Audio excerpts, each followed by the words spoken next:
Hello दोस्तों, मेरा नाम नरेश और स्वागत है आपका एक बार फिर मेरे चैनल इंडिया मान पर। रिसेंटली मैंने इस चैनल पर 2 वीडियो रिलीज़ किए थे जिसमें मैंने ये बताया था कि आप कैसे बहुत सारे प्रोडक्ट आइडियाज़ जनरेट कर सकते हो, जिसको मैं कहता हूँ product discovery stage. Product discovery stage में बेसिकली ये होता है कि आप बहुत सारे आइडियाज़ अपने सामने जनरेट करोगे या फिर एक लिस्ट बनाओगे आइडियाज़ की, बिना ये सोचे या बिना ये समझे कि वो प्रोडक्ट अच्छा है या बुरा है। ठीक है, तो उसको प्रोडक्ट डिस्कवरी कहते हैं। उसके बाद मैंने 2 वीडियोस रिलीज़ किए थे जिसमें मैंने आपको ये सिखाया था कि आप कैसे किसी प्रोडक्ट का डिमांड एनालिसिस कर सकते हो, पहले गूगल ट्रेंड्स पे और फिर अमेजॉन पे by using the Helium 10 X-ray tool and magnet square. ठीक है, तो मैंने आपको एक प्रोडक्ट डिस्कवरी के बारे में आइडिया दे दिया है, मैंने आपको एक प्रोडक्ट डिमांड एनालिसिस के बारे में आइडिया दे दिया है जिसको कहते हैं प्रोडक्ट इवैल्यूएशन। आज मैं आपको एक हाई लेवल आइडिया देना चाहता हूँ बिकॉज बहुत सारे लोग मुझे एक क्वेश्चन पूछ रहे थे कि कैसे हम एक प्रोडक्ट पे श्योर हों या कंफर्म करें कि यार ये प्रोडक्ट आइडिया अच्छा है। तो इसके पहले कि मैं ये धीरे धीरे करके वीडियोस रिलीज़ करूँ, मैंने सोचा यार एक हाई लेवल वीडियो बना देते हैं, एक आइडिया दे देते हैं स्टार्ट टू फिनिश, ऊपर से कि कौन से चीज़ों को आपको देखना पड़ेगा ताकि अगर कोई आगे बढ़ रहा है, कोई तेज़ी से आगे बढ़ रहा है, अगर आप में से कोई बहुत तेज़ी से आगे बढ़ रहा है जो अच्छी बात है, तो वो एटलीस्ट एक सिस्टम के साथ आगे बढ़ पाए। ठीक है, तो आज के वीडियो में हम ये देखेंगे कि कैसे अगर आपके पास एक प्रोडक्ट आइडिया है जिसको आपने डिस्कवर किया है, उसके बाद आपने उसका एक प्रिलिमिनरी एनालिसिस किया है, उसके आगे कौन से फिल्टर्स होते हैं, उसके आगे कौन से चेक पॉइंट्स होते हैं जिनका आपको चेक करना बहुत ज़रूरी है before you invest any money in that product. तो शुरू करते हैं आज का वीडियो और देखते हैं कि ये कौन से चेक पॉइंट्स हैं जिसके बारे में आपको सोचना पड़ेगा, जिसको आपको इवैल्यूएट करना पड़ेगा ताकि आपका प्रोडक्ट जो सिलेक्ट करो आप फाइनली, जिस पे आप पैसे लगाने का डिसीजन लो, वो एक कॉन्फिडेंस ड्रिवन और डेटा ड्रिवन अप्रोच हो। ठीक है, तो शुरू करने से पहले मैं आपको ये बता देना चाहता हूँ कि आज हम 8 इंपॉर्टेंट चेक पॉइंट डिस्कस करेंगे। इससे भी ज़्यादा चेक पॉइंट्स होते हैं, इससे भी ज़्यादा फिल्टर्स होते हैं, बट इन 8 को आप मिस नहीं कर सकते हो। ठीक है, तो आज हम कोई डेटा नहीं देखेंगे, आज हम कोई एक्सरसाइज नहीं करेंगे। ठीक है, आज मैं आपको बस एक 1-to-1 इन्फॉर्मेशन देना चाहता हूँ और इसलिए ये एक शॉर्ट वर्जन ऑफ इन्फॉर्मेशन होगा। इसमें जो हर 8 स्टेप है, हर एक स्टेप है, इस 8 स्टेप के अंदर ये अपने आप में ही घंटे घंटे का लेक्चर हो सकता है। ठीक है, बट हम इसे क्रिस्प रखेंगे, शॉर्ट रखेंगे ताकि जिसको आगे बढ़ना है तेज़ी से वो आगे बढ़ पाए। शुरू करते हैं पहले पॉइंट से। पहला पॉइंट है डिमांड। सबसे पहले अगर आपने एक प्रोडक्ट आइडिया को सोचा है, फॉर एग्जांपल समझ लो ये रिमोट है या फिर डिस्कवरी, जैसे हमने पिछले वीडियो में देखा था कि हमने देखा है डॉग बेड या च्यू प्रूफ डॉग बेड या डॉग टॉय के अंदर कोई एक प्रोडक्ट। ठीक है, कोई भी प्रोडक्ट अगर आप ढूंढोगे उसका डिमांड एनालिसिस करना बहुत ज़रूरी है। मैंने ऑलरेडी 2 वीडियो रिलीज़ किए हैं जिसमें हमने डिमांड एनालिसिस किया था, एक बार गूगल ट्रेंड्स यूज़ करके और दूसरी बार अमेजॉन का डेटा देखकर। तो इसी तरीके से आपको डिमांड एनालाइज करना पड़ेगा। इसका क्या मतलब होता है? इसका मतलब ये होता है कि आपको ये पता लगाना पड़ेगा कि यार ये जो प्रोडक्ट मैं सोच रहा हूँ बेचने का, इसको कितने लोग खरीदते हैं, कितना डिमांड है, कितना इसमें मार्केट के अंदर प्रोडक्ट मूव होता है per day, per month, per year, कितने पैसे इस कैटेगरी में लोग इन्वेस्ट करते हैं खरीदने में प्रोडक्ट्स को, और कितने सेलर्स हैं, क्या चल रहा है यहाँ पे इस मार्केट में। तो बेसिकली पूरा एक मार्केट का लैंडस्केप जिसको आप एनालाइज करोगे डिमांड।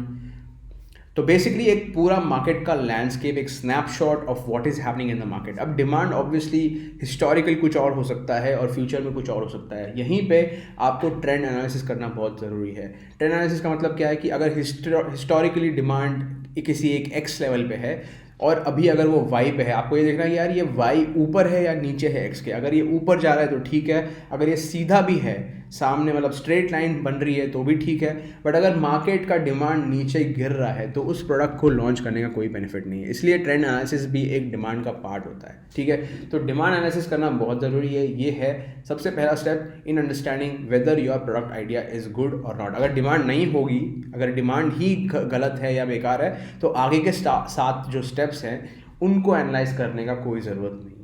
ठीक है, बट डिमांड एनालिसिस बहुत इंपॉर्टेंट है। बहुत सारे लोग इसको गलत तरीके से कर लेते हैं और बहुत कुछ मिस कर लेते हैं, इसीलिए चैनल से जुड़े रहना बहुत ज़रूरी है। बिकॉज डिमांड एनालिसिस बोलना एक बात होती है और एक्चुअली करना डिटेल में दूसरी बात होती है।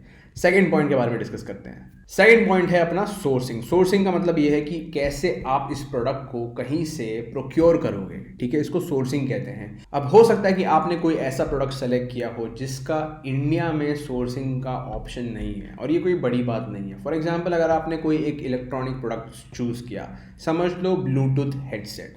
अब ब्लूटूथ हेडसेट इंडिया में ही कोई फैक्ट्री आपको बना के दे, इसके चांस बहुत ही ज़्यादा स्लिम है। मतलब ऑलमोस्ट नेग्लिजिबल है। आई डोंट थिंक इसको अभी इंडिया में कोई बनाता है end to end from start to finish. अगर आपको ब्लूटूथ हेडसेट सोर्स करके बेचना होगा या फिर इवन उसको अगर कस्टमाइज़ कराना है फिर बेचना है सोर्स करके, तो आपको सीधा बाय डिफ़ॉल्ट चाइना के बारे में सोचना पड़ेगा, या फिर आप सोच सकते हो जापान या ताइवान के बारे में, ठीक है। बट ब्लूटूथ हेडसेट इंडिया में नहीं बन पाएगा। तो आपको ये डिफाइन करना पड़ेगा कि सोर्सिंग आप कहाँ से करोगे, कैसे प्रोक्योर करोगे, कौन सी कंट्री इसके लिए बेस्ट है, कहाँ से आपको बेस्ट क्वालिटी प्रोडक्ट मिलेगा और कितना आसान है उसको सोर्स करना। हो सकता है आपने बहुत रिसर्च किया, आपको बहुत सारी फैक्ट्रीज मिली, बट किसी भी फैक्ट्री के पास कोई कस्टमाइजेशन का ऑप्शन नहीं था, तो कोई पॉइंट नहीं है जो ऑलरेडी मार्केट में बिक रहा है उसी को बेचने का। इसके बारे में हम आगे डिस्कस करेंगे। बट सोर्सिंग मतलब क्या है? सोर्सिंग मतलब यार इसको मैं कहीं से सोर्स कर सकता हूँ, क्या मैं जहाँ से सोर्स करूँगा वहाँ पे मैं कस्टमाइज़ कर सकता हूँ, क्या जो फैक्ट्री जिसके साथ मैं डील करना चाहता हूँ उनके पास और भी फ्यूचर में ऑप्शंस हैं R&D करने के लिए, रिसर्च एंड डेवलपमेंट करने के लिए, प्रोडक्ट को इम्प्रूव करने के लिए। अगर ये सब है तो ठीक है। अगर आप सोर्सिंग नहीं कर पाओगे समझ लो किसी कंट्री से for what ever reason purposes, for example हो सकता है कि चाइना से सोर्स करने का भाव बहुत बढ़ गया, चाइना से अगर सोर्स करना हो और अगर टैक्सेस बहुत हाई हो गए हों यूएस में फॉर चाइनीज़ गुड्स, तो भी आप सोर्स नहीं कर पाओगे, ठीक है। अब ये आपके हाथ में नहीं है, बट ये रिसर्च करना आपके हाथ में। हो सकता है किसी प्रोडक्ट में यूएस में कस्टम फी बहुत ही ज़्यादा लगती हो, उस केस में आप फिर से वो प्रोडक्ट सोर्स नहीं कर पाओगे। तो इन सारे सिनेरियोज की वजह से आपको अपने प्रोडक्ट आइडिया को ड्रॉप करना पड़ेगा, चाहे वो कितना भी अच्छा हो। इसीलिए सेकेंड स्टेप है सोर्सिंग। क्या आप सोर्स कर सकते हो? इसको कहते हैं फीजिबिलिटी ऑफ सोर्सिंग, मतलब क्या आप सोर्स कर सकते हो। चलते हैं अपने थर्ड पॉइंट की तरफ और देखते हैं तीसरा पॉइंट क्या है। तीसरा पॉइंट है अपना अपॉर्चुनिटी। अपॉर्चुनिटी का मतलब क्या है? हो सकता है आपको कोई प्रोडक्ट मिल गया हो जिसमें डिमांड बहुत है, ठीक है, आपने देख लिया है डिमांड सही है, डिमांड बढ़ भी सकती है अगले कुछ सालों में और टिके रहेगी डिमांड हाई पे, तो ये अच्छी बात है। आपने देख लिया कि यार ये सोर्स भी कर सकते हैं, मैंने फैक्ट्री भी ढूंढ ली, फैक्ट्री से बात भी कर ली है, बट आपको अपॉर्चुनिटी के बारे में सोचना है। अब हो सकता है एक बहुत ही सिंपल प्रोडक्ट लेता हूँ मैं, जिसको हमने पहले भी शायद वीडियो में डिस्कस किया है, ड्रॉअर डिवाइडर, ठीक है। ड्रॉअर डिवाइडर एक प्रोडक्ट है। अब समझ लो आपको उसका डिमांड सही लग रहा है, आपने उसके लिए फैक्ट्री ढूंढ ली, कहाँ से सोर्स करना है ये सब फाइनल हो गया, बट अब उसमें ऐसा कुछ है ही नहीं आपके पास आइडिया कि उसको इम्प्रूव कैसे करें। अपॉर्चुनिटी का मतलब क्या है कि उस प्रोडक्ट को हम कैसे इम्प्रूव करें मार्केट में बेचने के पहले।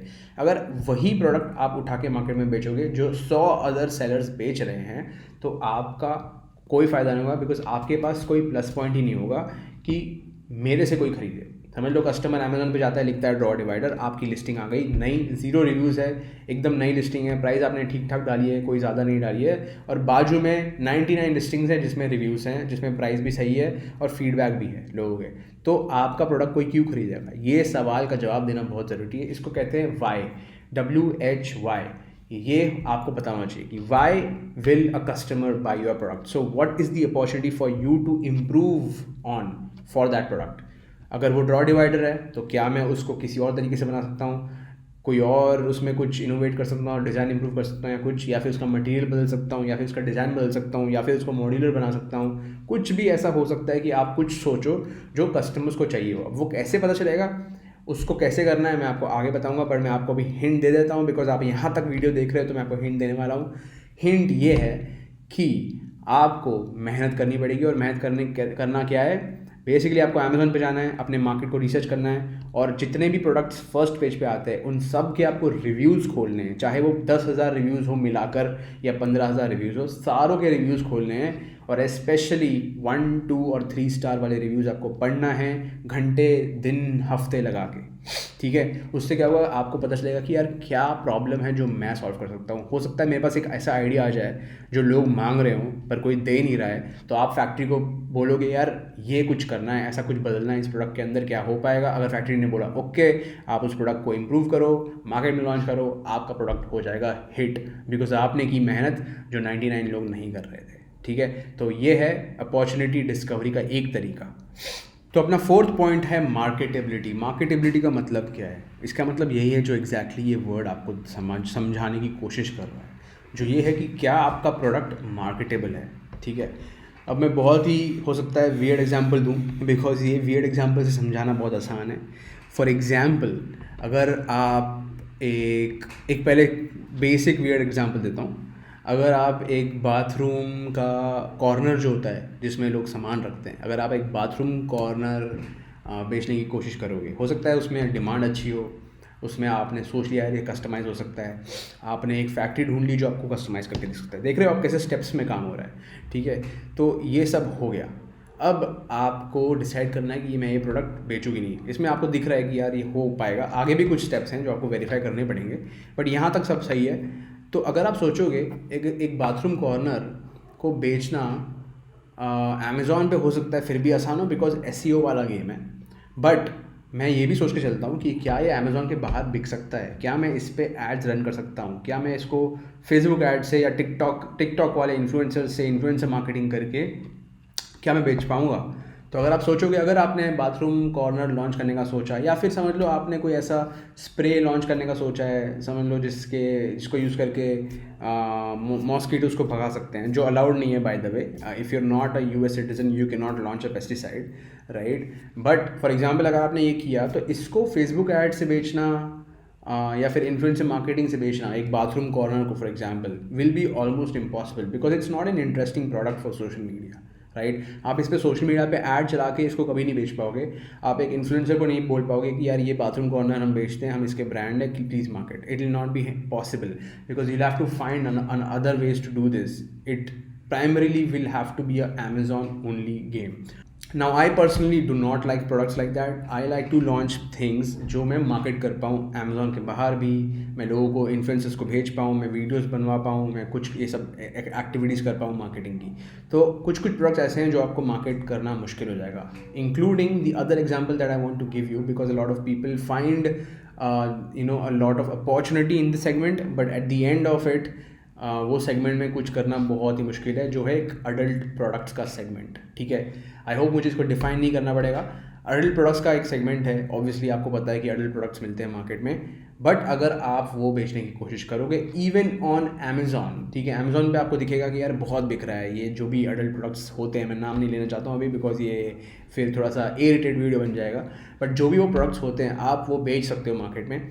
उसमें पैसे भी लोग बहुत कमाते हैं, बट उसको आप अमेज़ॉन ऐड से भी ऐड नहीं चला सकते। मतलब आप अमेज़ॉन के अंदर भी ऐड नहीं चला पाओगे, आप फेसबुक पे ऐड नहीं चला पाओगे, आपको इन्फ्लुएंसर मार्केटिंग पे डिपेंड करना पड़ेगा, जिसके लिए इन्फ्लुएंसर ढूंढना बहुत मुश्किल है। तो उस पॉइंट पे भी आप वो मार्केटेबिलिटी वाला फिल्टर या चेक पॉइंट जो है वो फेल हो जाएगा आपका, ठीक है। तो आई होप आपको एक एग्जाम्पल लग गया कि मार्केटेबिलिटी का मतलब क्या है, क्या होना चाहिए किसी प्रोडक्ट के अंदर, वो कैसे लोग परसीव करेंगे, इससे भी बहुत फ़र्क पड़ता है कि यार वो फेसबुक में मैं चला पाऊँगा कि नहीं, क्या मैं किसी इन्फ्लुएंसर को भेज के इसके बारे में एडवर्टाइज करा सकता हूँ कि नहीं, ये सब सोचना भी बहुत इंपॉर्टेंट है। तो ये था अपना 4th पॉइंट। चलते हैं 5th पॉइंट की तरफ। तो दोस्तों आ गए हैं हम अपने 5th पॉइंट पे, जो बहुत ही इंपॉर्टेंट है। बट प्लीज़ आगे बढ़ने से पहले मैं ये बोल दूँ कि अब तक मुझे पता है कि जो भी देख रहा है, अगर आप यहाँ तक देख रहे हो तो आपको वैल्यू मिल गई है वीडियो में, वैल्यू मिल रही है वीडियो में, आगे के 3-4 पॉइंट में भी आपको वैल्यू मिलेगी।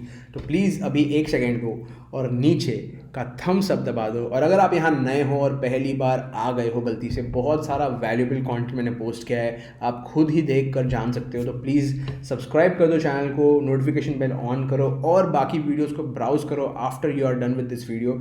अगर आप ये वीडियो पहले देख रहे हो तो प्रोडक्ट रिसर्च के वीडियोस देख लो कि आइडियाज़ जनरेट कैसे करने हैं, अगर वो देख लिया आपने तो डिमांड एनालिसिस की वीडियो देख लो, ट्रेंड एनालिसिस का वीडियो देख लो। बहुत सारे वीडियोज़ इस चैनल पर जो आप देख सकते हो, जिससे आपको बहुत कुछ सीखने मिलेगा और आपको आइडिया लगते रहेगा कि आप कैसे इस प्रोसेस को आगे कर सकते हो। आगे बढ़ते हैं 5th पॉइंट की तरफ राइट नाउ।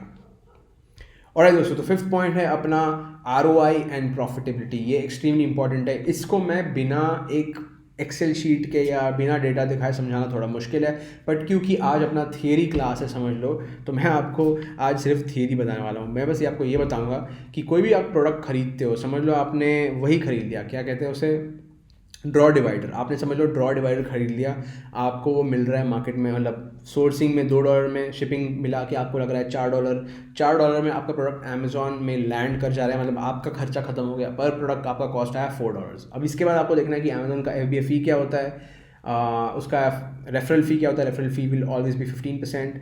मार्जिन आपके पास कितना है, आपकी सेलिंग प्राइस क्या होगी मार्केट में, ये भी आपको लॉन्चिंग के पहले ही पता होना चाहिए कि यार अगर ये प्रोडक्ट है तो मैं इतने में ही बेच सकता हूँ, मतलब 3 प्राइस पॉइंट्स होते हैं, मिनिमम, मैक्सिमम और आइडियल।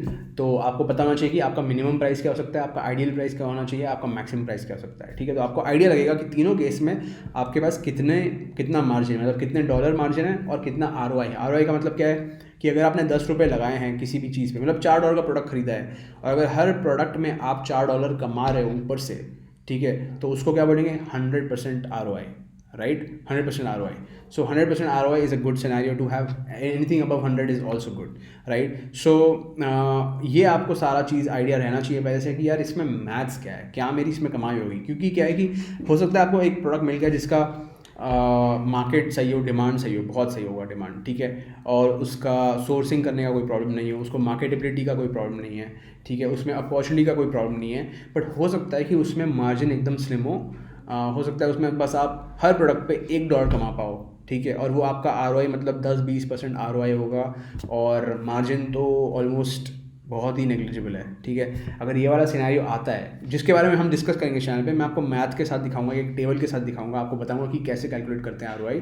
तो आगे टिके रहना, इस चैनल से जुड़े रहना, क्योंकि मैं आपको सिखाने वाला हूँ। आज थियरी क्लास है, तो आज पहले ज्ञान थोड़ा सा सुन लो, ठीक है।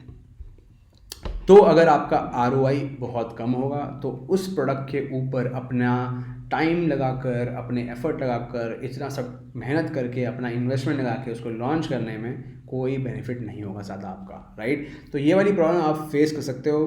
कभी कभी क्या होता है कि सेल्स बहुत आती है लोगों की, $1 लाख सेल आ गई, पर एट दी एंड उस सेलर ने सिर्फ $2-3 हज़ार कमाए हैं, तो उसका कोई फ़ायदा नहीं है। अगर आपके पास $1 लाख की सेल आई है तो कम से कम आपको $20-30 हज़ार तो कमाने चाहिए, मतलब 20 से 30% कमाई होनी चाहिए। प्रॉफिट की बात कर रहा हूँ मैं, ROI तो और ज़्यादा होगा, राइट। तो ये बहुत इंपॉर्टेंट सोचना कि इसका मैथ क्या है। और ये था अपना 5th पॉइंट। चलते हैं 6th पॉइंट की तरफ। 6th पॉइंट है अपना legal and compliance. Now this is something that 95% of the people miss. 8 out of 10 sellers do not consider looking at this, do not think about this, and then they get in trouble, right? So I don't want anyone of my viewer, anyone in this community, anyone in the Forge से याद आया, अगर आपने फौज वाला form नहीं भरा है तो फौज वाला फॉर्म भर दो, एप्लीकेशंस बंद हो जाएगी। फौज की अनाउंसमेंट हो रही है इस मंथ बहुत ही कॉन्फिडेंटली, ठीक है। अभी थोड़ा सा दिवाली वाला ब्रेक चल रहा है तो थोड़ा डिले किया है मैंने टाइम, बट 2 हफ्तों के अंदर अनाउंसमेंट होगा, और उसके बाद प्रायोरिटी उनको दी जाएगी जिन्होंने फॉर्म भरा हुआ है। तो फौज से मुझे याद आया था कि फौज फॉर्म भरना है, नीचे फौज फॉर्म दिया हुआ है, ठीक है। तो 8 out of 10 सेलर्स ये मिस करते हैं। वो क्या होता है कि अगर आपने कोई प्रोडक्ट ढूंढा है, ठीक है, हो सकता है कि उस प्रोडक्ट को जिसने भी कस्टमाइज़ किया हो उसके पास उसका कोई पेटेंट हो, या फिर उसके पास उसका कोई एक राइट्स हो, कॉपीराइट हो, या कुछ तो प्रोटेक्शन हो, ठीक है। क्योंकि ऑब्वियसली अगर किसी और ने किसी प्रोडक्ट को ढूंढा था, उसके बाद उन्होंने उसका डिज़ाइन मॉडिफाई किया, ठीक है, मॉडिफाई किया और फिर उसको बनवाया, लॉन्च किया, तो वो अपने आइडिया को प्रोटेक्ट करेंगे, जो एकदम प्रॉपर करेक्ट बात है। आप अगर करोगे कुछ तो आपको भी अपने आइडिया को प्रोटेक्ट करना चाहिए, आपको भी अपने आइडिया का पेटेंट लेना चाहिए, अगर वो पॉसिबल है तो, ठीक है। वो बहुत बहुत दूर की बात है, उसके बारे में अभी मत सोचो। बट मैं आपको ये बता दूं कि आपका ये फ़र्ज़ बनता है कि आप रिसर्च करो और पता लगाओ कि यार ये प्रोडक्ट कहीं किसी और ने पेटेंट तो नहीं कर रखा है, या फिर क्या मैं इसको बेच सकता हूँ, अगर मैं या फिर क्या आपको इसके लिए कोई स्पेशल ऑथराइजेशन चाहिए किसी ब्रांड से। मतलब हो सकता है कभी कभी कि कोई प्रोडक्ट का एक पर्टिकुलर डिज़ाइन कोई ब्रांड ओन करती हो, राइट। अगर आप वो ब्रांड से परमिशन नहीं लोगे लिख के, basically that permission is called authorisation letter. अगर आपके पास ऑथराइजेशन लेटर नहीं होगा from date A to date B, which can be like a 2-year period, a 3-year period, तो भी आप प्रॉब्लम पड़ सकते हो अगर आपने एक प्रॉम्प्ट परमिशन नहीं ली, मतलब पहले से परमिशन नहीं ली, ठीक है। इसके अलावा आपको ये भी ध्यान में रखना है कि बहुत सारे प्रोडक्ट्स के लिए आपको सर्टिफिकेट्स लगेंगे। अगर अमेज़ॉन में बेचना है तो कुछ शुरू तो आपको करने दे देगा अमेज़ॉन, ठीक है। ऐसा मेरे साथ बहुत बार हुआ है लाइफ में, तो मैं इसका एक जीता जाता एग्जाम्पल हूँ कि ये कितना ज़्यादा इंपॉर्टेंट है। आप मेरे इंग्लिश चैनल पे वीडियो देख सकते हो, जहाँ पे मैंने बहुत सारे डिप्रेसिंग वाले सिचुएशन में भी वीडियो बनाए हैं, जब बेसिकली बहुत ही ज़्यादा वाट लग गई थी लाइफ की because of Amazon compliance issues, ठीक है। तो मैं ये सब कर चुका हूँ गलतियाँ, और मैं चाहता हूँ कि आप ना करो। तो कंप्लाइंस इशू का मतलब क्या है कि बहुत सारे प्रोडक्ट्स ऐसे होते हैं जिसके लिए आपको सर्टिफिकेट्स चाहिए, ठीक है।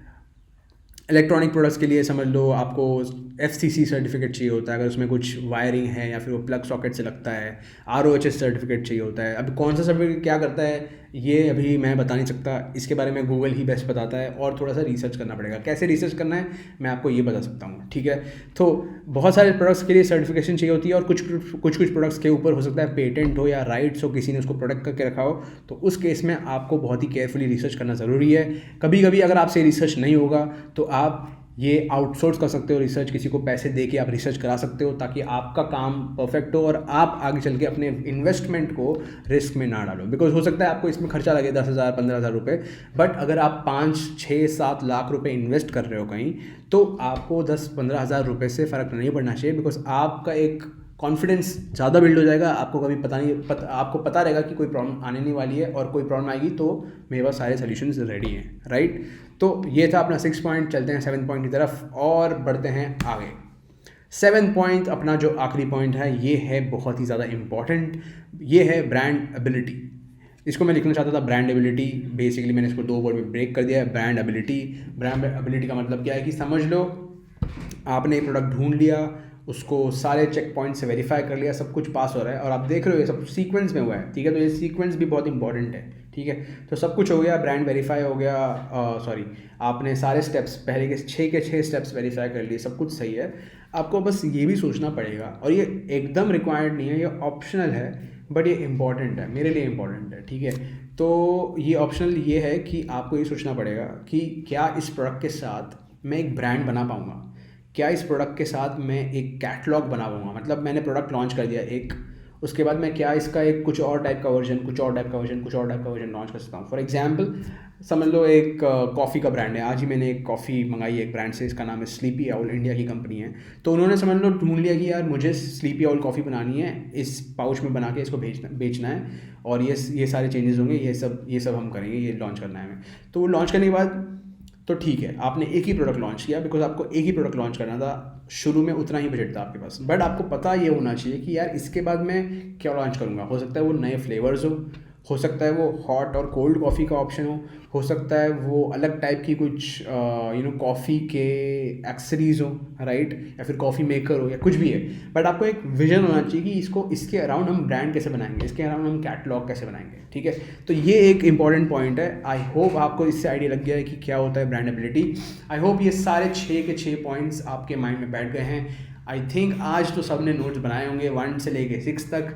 प्लीज़ अगर नोट्स नहीं बनाए हैं तो नोट्स बना लो, रिवाइंड कर लो, सारे पॉइंट्स हर एक स्लाइड पे है। और अगर आपने नोट्स बनाए हैं और कंप्यूटर पे बनाए हैं तो नीचे कमेंट कर दो, अगर कोई क्वेश्चन है तो नीचे कमेंट कर दो। और मिलेंगे हम आपसे अगले वीडियो में हम ये देखेंगे, थोड़ा प्रोडक्ट रिसर्च के बारे में और डीप में जाएंगे।